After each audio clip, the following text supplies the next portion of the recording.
This week is Brain Tumour Awareness Week, launched by the International Brain Tumour Alliance, also known as the IBTA. Singer-songwriter David M. Bailey is part of the launch initiative, and I guess you could say he's a walking miracle, and he joins me now. David, welcome to the programme. Thank you so much. Great to have you here. Nice to be here.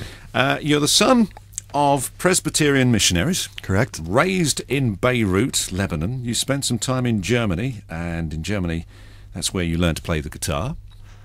And you're now living in the USA, in Earlysville, Virginia. Yes, which is near Charlottesville. And strictly speaking, you should actually be dead. That's what they say. Now tell us about the day you were diagnosed with cancer and the brain tumour. Started with a headache.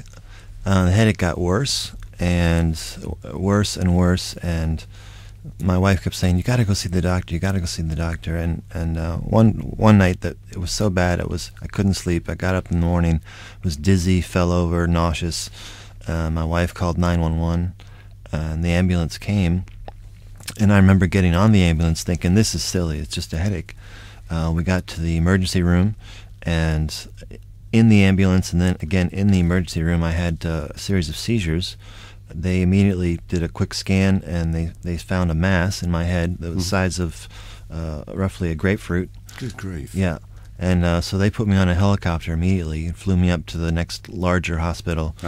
And they did a scan and saw the tumor and operated immediately, and I woke up 4 days later. And the doctor leaned over the bed and said, "Mr. Bailey, we removed this tumor, and that's the good news, but it's grade 4. It's called a glioblastoma multiforme, grade 4 tumor, and I'm sorry, but you have 6 months." And there's really not a whole lot we can do. So had you been suffering any sort of symptoms prior to just headaches? Just headaches, yeah. And you just put it down to stress and that sort of thing. Yeah. So that was, what, 11 years ago? That was 11 and a half years ago. 11 but who's counting? Years ago. And they gave you 6 months to live. Yeah.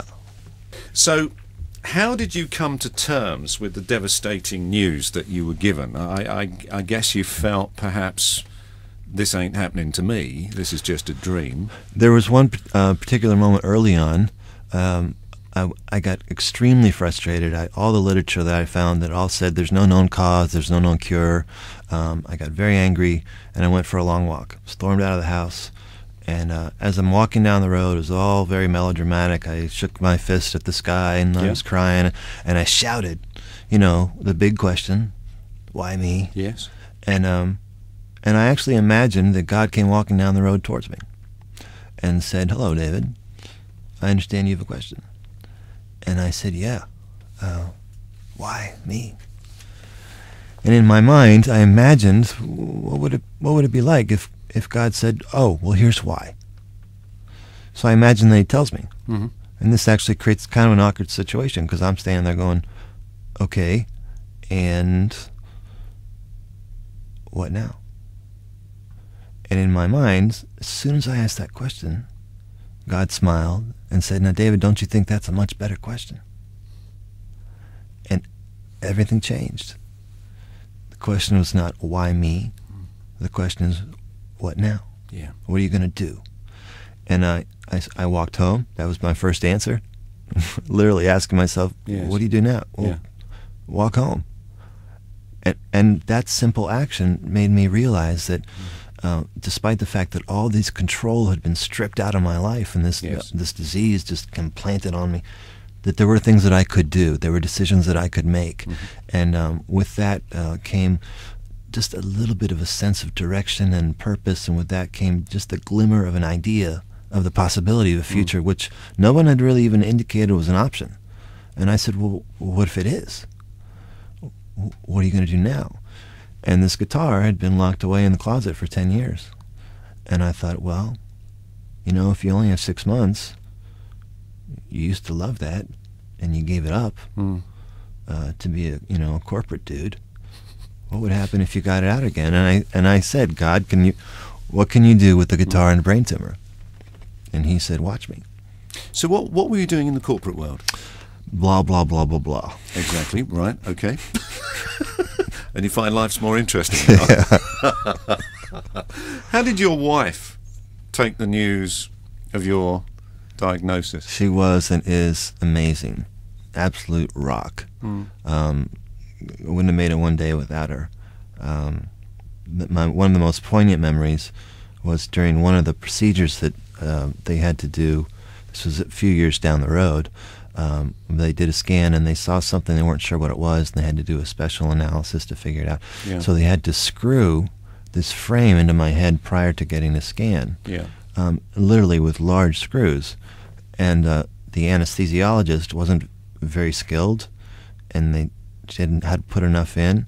So as this intern doctor is screwing this into my skull, I can feel every, and apparently she was sitting right in front of me, hanging onto my hands, and as I began to become extremely emotional with the pain, her emotions were matching it like second for second, because it's as though she were feeling it too, and she's been a rock. So when you decided to get the guitar out of the cupboard, dust it off, what was your wife's reaction to that? That you were going to give up the corporate life and get on the road? Yeah, well, it didn't really happen like overnight, There were a few discussions. Well, and it started slowly. Yeah. But when the decision, by the time it came to the point of deciding, can you actually do this and feed your family? By the time we had to make that decision, it was fairly evident that, number one, yes, it was possible, and two, it would be possible only with a leap of faith.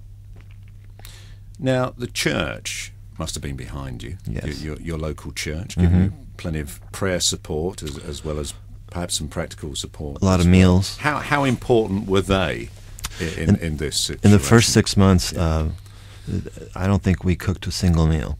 When I was going through a series of, that first year, it was a lot of very aggressive treatments, chemotherapy, radiation, another surgery, biopsies, and we were being treated at a hospital 4 hours from us. So the church was huge. They gave rides, they gave meals, they did babysitting, everything. And it really brought them together too, because I was 30 years old at the time, and for some, this is not supposed to happen to 30-year-old people, and so a lot of people were like, yeah, that could have been me.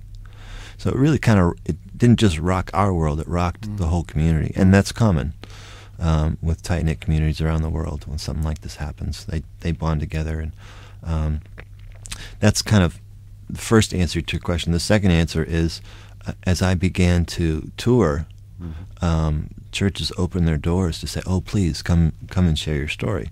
And initially, it was all just about a boy with brain tumor surviving, he's singing, and then the messages began to become thicker, more theologically profound. Yes. So now it's I'd say probably half of my touring in America is in churches, and the other half is split up between a whole range of different types of groups.